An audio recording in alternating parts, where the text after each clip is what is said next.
사람들이 자주 묻습니다. 왜 순강재단을 만들었냐고요. 그럴 때마다 저는 잠시 침묵하게 됩니다. 어디서부터 이야기를 시작해야 할지 모르겠거든요. 하지만 오늘은 처음부터 끝까지 있는 그대로 말씀드리려고 합니다. 제 이름은 이순주입니다. 올해 75이고 남편 강철이와는 50년을 함께 살았습니다.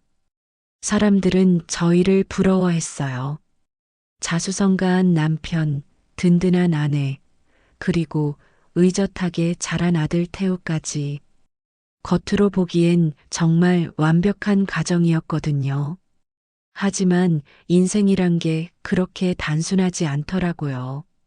작년 봄까지만 해도 저희 부부는 참 평범한 일상을 보내고 있었습니다. 강철이는 회사를 아들에게 물려주고 은퇴한 지 벌써 10년이 넘었어요. 아침에 일어나면 함께 동네 한 바퀴 산책하고 오후엔 바둑을 두거나 텔레비전을 보며 시간을 보냈습니다. 5월의 어느 화창한 아침, 아들 태우가 며느리 경미와 함께 찾아왔어요. 어머니, 아버지 건강이 어떠세요? 경미가 유난히 다정한 목소리로 물었는데 평소보다 훨씬 친근해서 오히려 어색했어요. 뭘 그런 걸 물어? 아버지가 어디 아픈 데라도 있나? 강철이가 웃으며 대답했는데 그때 태우가 이상한 말을 했습니다. 아버지, 혹시 요즘 깜빡깜빡 하시는 일이 많지 않으세요? 저는 깜짝 놀랐어요. 강철이가 언제 그랬다는 건지 전혀 기억이 안 났거든요. 그런 적 없는데? 제가 반박하자 경미가 나서더라고요. 어머님도 모르실 거예요. 워낙 서서히 진행되는 거라서요. 그 말을 듣는 순간 등골이 서늘해졌습니다. 뭔가 계획된 느낌이 들었어요. 남편의 실종. 6월 초의 일이었습니다. 강철이는 오전에 동네 이발소에 다녀온다고 했는데 점심시간이 되어도 돌아오지 않았습니다. 오후가 되고 저녁이 되어도 연락이 없었어요. 밤 9시쯤 태우가 왔습니다. 어머니, 아버지는 어디 계세요? 그러게, 아침에 이발소 간다고 나가신 이후로 연락이 없어서 걱정이야. 혹시 길을 잃어버리신 것 아닐까요? 태우가 너무 침착했어요. 아버지가 실종된 상황에서 아들이라면 당연히 걱정해야 하는데 마치 예상했던 일인 것처럼 담담했거든요. 다음 날 오전 태우가 전화를 걸어왔습니다.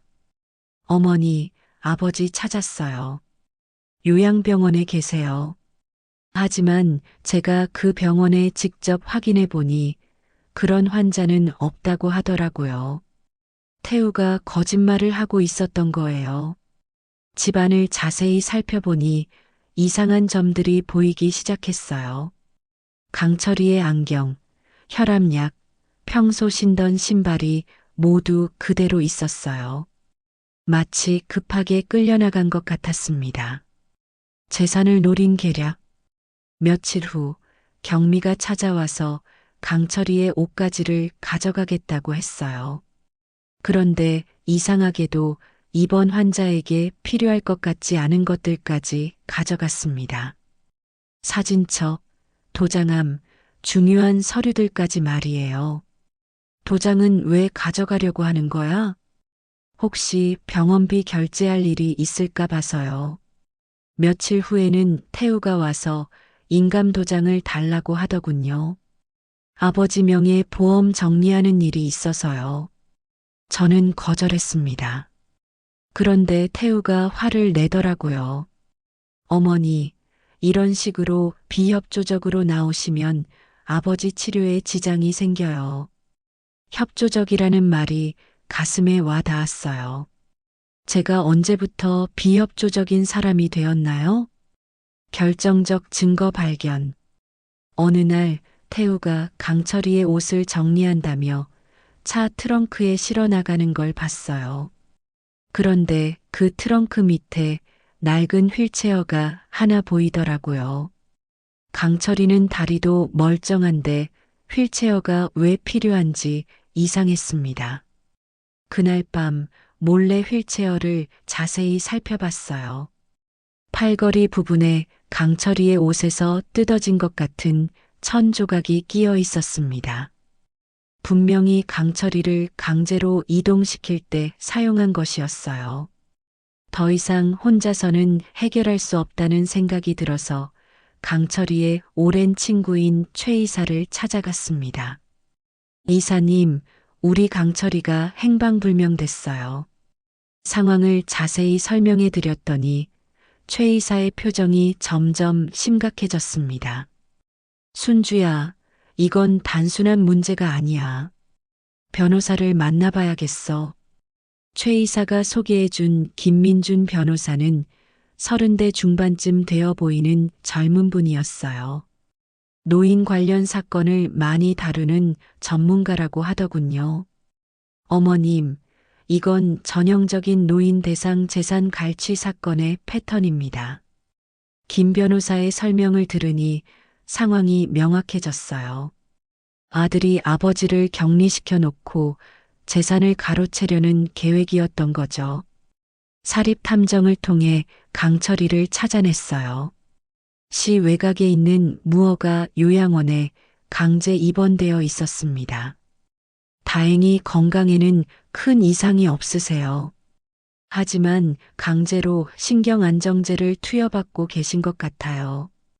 법원에서 강제 입원 취소 명령이 내려진 후 드디어 강철이를 구출할 수 있었어요. 하지만 강철이는 약물의 영향으로 의식이 흐릿했고 자신이 왜 그곳에 있었는지도 제대로 기억하지 못했습니다. 순주가 어떻게 여기를. 여보, 이제 집에 가자. 모든 게 끝났어. 다음 날 태우가 황급히 찾아왔어요.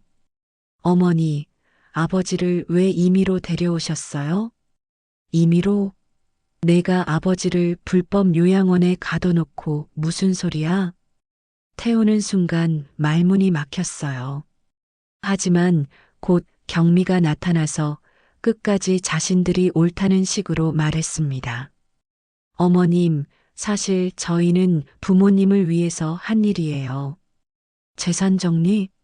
그럼 왜 우리한테 얘기 안 하고 몰래 했어? 부모님이 걱정하실까 봐서요. 경미의 뻔뻔함에 정말 화가 났지만 더 이상 감정으로 대응할 때가 아니라는 걸 알았어요. 그때 김 변호사가 나타났습니다. 두 분을 상대로 소송을 진행하기 위해서입니다. 노인학대, 재산갈취, 강제감금 등 여러 혐의로 고발장을 제출했습니다. 태우와 경미는 더 이상 할 말이 없었습니다. 며칠 후 이 사건이 지역신문에 보도되었어요. 태우는 지역에서 꽤 알려진 사업가였거든요. 자선 행사에도 자주 참여하고 효자로 소문나 있었는데 이런 일이 벌어졌으니까 사람들의 반응은 충격 그 자체였어요. 한 달 후 태우가 후원하던 자선단체 행사에서 결정적인 일이 벌어졌어요. 여러분, 우리는 어려운 이웃을 도와야 합니다. 태우가 당당하게 인사말을 하고 있을 때 한 기자가 질문했어요. 태우 이사님, 최근 부모님을 불법 요양원에 감금했다는 의혹이 제기되고 있는데요. 순간 행사장이 조용해졌고 김 변호사가 준비해 온 증거 자료들을 공개했어요. 태우는 더 이상 변명할 수 없었고 결국 행사장을 황급히 빠져나가야 했습니다. 법정에서의 진실. 6개월 후 법정 공판이 열렸어요. 태우는 마지막까지 자신의 행동을 정당화하려고 했지만 증거들 앞에서는 더 이상 변명이 통하지 않았습니다. 강철이도 증인으로 출석해서 증언했어요. 아들이 저를 속여서 차에 태우고는 낯선 곳으로 데려갔습니다. 저는 한 번도 치매 진단을 받은 적이 없습니다. 경미는 끝까지 잘못을 인정하지 않았지만 검찰에서 제출한 증거는 명확했어요. 3개월 후 판결이 내려졌어요. 태우는 징역 5년, 경미는 징역 7년을 선고받았습니다. 경미가 주도적 역할을 했다고 인정받았거든요. 판결문을 들으면서 복잡한 기분이었어요. 제 아들이 감옥에 가게 된 것은 슬펐지만 정의가 실현된 것 같아서 다행이기도 했고요. 태우는 판결을 듣고 나서야 비로소 잘못을 인정했어요. 어머니, 죄송합니다. 제가 잘못했습니다. 하지만 너무 늦었죠. 판결 이후 강철이와 저는 조용한 회복의 시간을 가졌어요. 강철이는 불법 요양원에서 받은 정신적 충격 때문에 한동안 힘들어했지만 시간이 지나면서 차츰 원래 모습을 되찾았습니다. 순주야, 우리가 이런 일을 겪게 될 줄 누가 알았겠어. 이제 끝났잖아. 우리 둘이 함께 있으니까 괜찮아. 서로 위로하며 상처를 치유해 나갔어요. 그리고 이 경험을 통해 오히려 더 끈끈해진 것 같았습니다. 새로운 결심. 어느 날 강철이가 말했어요. 순주야, 우리 같은 일을 당하는 노인들이 또 있을 거야. 그럴 거야. 요즘 이런 일이 많다더라. 우리가 뭔가 도움이 될 수 있을까? 그때부터 저희는 새로운 계획을 세우기 시작했어요. 단순히 복수로 끝낼 게 아니라 이 경험을 다른 사람들에게 도움이 되도록 활용하자는 거였습니다. 김 변호사와 최 이사도 이 아이디어에 적극 동참했어요. 어르신들, 정말 필요한 일이네요. 요즘 이런 사건이 많이 일어나고 있거든요. 순강재단 설립. 6개월의 준비 끝에 저희는 순강재단을 설립했어요. 제 이름 순주와 강철이 이름에서 한 글자씩 따온 거였습니다. 순강재단은 노인학대 피해자들을 위한 지원기관이에요. 법률 상담부터 시작해서 심리치료, 임시거주지 제공까지 종합적인 도움을 주는 곳입니다. 재단 설립 기자회견 날 많은 기자들이 왔어요. 재단을 만들게 된 특별한 계기가 있으신가요? 저희가 직접 겪은 일이 계기가 되었습니다. 가족에게 배신당한 노인들이 혼자서는 해결하기 어려운 문제들이 많거든요. 재단을 연 지 한 달 만에 첫 상담자가 찾아왔어요. 70대 할머니였는데 손자가 자신의 집을 팔아버리고 요양원에 보내려고 한다는 거였어요. 김 변호사가 맡아서 처리했는데 다행히 큰 피해 없이 해결됐어요. 덕분에 집을 지켰어요. 여러분이 아니었다면 그 할머니의 감사 인사를 들으면서 재단을 만든 보람을 느꼈어요. 전국적 확산. 재단의 활동이 알려지면서 전국 각지에서 연락이 오기 시작했어요. 비슷한 재단을 만들고 싶다거나 지역에서 협력하고 싶다는 제안들이었습니다. 김 변호사의 제안으로 전국 노인학대 방지 네트워크를 만들었어요. 각 지역의 관련 단체들과 연계해서 정보를 공유하는 시스템이었습니다. 1년이 지나면서 상담받은 사람이 200명이 넘었고 실제로 법적 도움을 받은 사례도 50건이 넘었습니다. 그 사이 태우는 감옥에서 나온 후 완전히 달라진 모습을 보여주었어요. 작은 식당에서 일하면서 성실하게 살고 있었고 매달 자신이 번 돈의 일부를 재단에 기부했어요. 어느 날은 재단에 직접 찾아와서 봉사활동을 하겠다고 했어요. 제가 할 수 있는 일이 있다면 무엇이든 하겠습니다.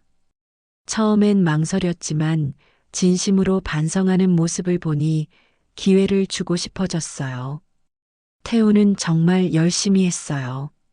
재단 사무실 청소부터 시작해서 상담자들과의 상담에도 참여했습니다. 특히 남성 상담자들과는 같은 남자로서 그리고 가해자였던 경험을 가진 사람으로서 특별한 공감대를 형성할 수 있었어요. 재단 설립 2년째가 되면서 더 큰 계획을 세우게 되었어요. 노인학대 피해자들을 위한 전용 쉼터를 만드는 거였습니다. 뜻밖의 도움이 왔어요. 대기업에서 사회공헌 사업의 일환으로 후원하겠다고 나선 거였죠. 6개월의 준비 끝에 순강쉼터가 문을 열었어요. 20명이 동시에 머물 수 있는 규모의 시설이었습니다. 정책 변화의 기여. 국회에서 노인학대 방지법 개정안을 논의할 때 저희의 경험과 데이터가 도움이 되었어요. 작은 변화였지만 의미가 있었습니다. 순강재단의 모델이 전국으로 확산되기 시작했어요. 비슷한 이름의 재단이나 센터들이 여러 지역에 생겨났고 저희가 만든 매뉴얼이 표준이 되어 갔습니다. 정부에서도 노인학대 방지를 위한 종합대책을 발표하면서 순강재단을 모델 사례로 소개했어요. 현재의 모습. 지금 저는 78살이고 강철이는 81살이에요. 나이는 들었지만 아직도 할 일이 많다고 생각해요. 요즘은 직접적인 상담보다는 후배들을 키우는 일에 집중하고 있어요. 저희가 쌓은 노하우와 경험을 다음 세대에 전수하는 거죠. 재단에서 일하면서 새로운 가족 같은 사람들이 생겼어요. 김 변호사, 최 이사, 그리고 재단에서 함께 일하는 직원들, 자원봉사자들, 그리고 상담을 받았던 분들까지. 혈연으로 맺어진 가족에게는 배신당했지만 뜻으로 만난 이 사람들과는 진정한 가족애를 느꼈어요. 어제 재단 사무실에서 늦게까지 일하고 집으로 돌아가는 길이었습니다. 골목 어귀에서 강철이가 기다리고 있더라고요. 여보, 왜 나와서 기다려? 추운데. 그냥 마중 나왔어. 함께 걸어가자. 50년을 함께 살았지만 이런 순간들이 여전히 고맙고 새로웠어요. 집에 돌아와서 차를 마시며 창밖을 내다봤습니다. 작은 화분에서 새싹이 돋아나고 있었어요. 겨울을 견디고 나온 생명의 소리 같았습니다. 여보, 우리도 참 많이 견뎠네. 그러게. 그런데 지금이 가장 의미 있는 것 같아. 강철이의 말에 고개를 끄덕였어요. 정말 그랬거든요. 태우는 지금도 재단에서 묵묵히 일하고 있어요. 완전히 용서한 건 아니지만 사람은 변할 수 있다는 걸 보여주고 있습니다. 그리고 그 변화가 다른 사람들에게도 희망을 주고 있어요. 창밖에서 봄바람이 불어왔습니다. 새로운 계절을 알리는 바람이었어요. 저희에게도 저희를 찾는 많은 분들에게도 새로운 계절이 오고 있는 것 같았습니다. 순강재단은 계속 성장하고 있어요. 하지만 언젠가는 이런 재단이 필요 없는 세상이 오겠죠. 가족끼리 서로 사랑하고 존중하는, 노인을 함부로 대하지 않는 세상 말이에요. 그런 세상이 올 때까지 저희는 이 자리에서 묵묵히 우리의 일을 해나갈 겁니다. 상처받은 마음들이 다시 꽃 피울 수 있도록, 절망 속에서도 희망을 찾을 수 있도록 말이에요. 겨울이 지나면 봄이 오듯이 아무리 깊은 상처라도 언젠가는 치유의 시간이 찾아온다는 걸 저희가 증명하고 있으니까요. 문득 어린 시절 어머니가 해주셨던 이야기가 떠올랐습니다. 순주야, 세상에서 가장 아름다운 꽃은 가장 척박한 땅에서 핀단다. 그때는 무슨 뜻인지 몰랐는데 이제야 알 것 같아요. 저희의 이야기도 순강재단도 그리고 저희를 찾아오시는 모든 분들의 이야기도 그런 꽃 같은 것이겠죠. 가장 아픈 자리에서 피어난 희망의 꽃말이에요. 봄은 이미 와 있었습니다.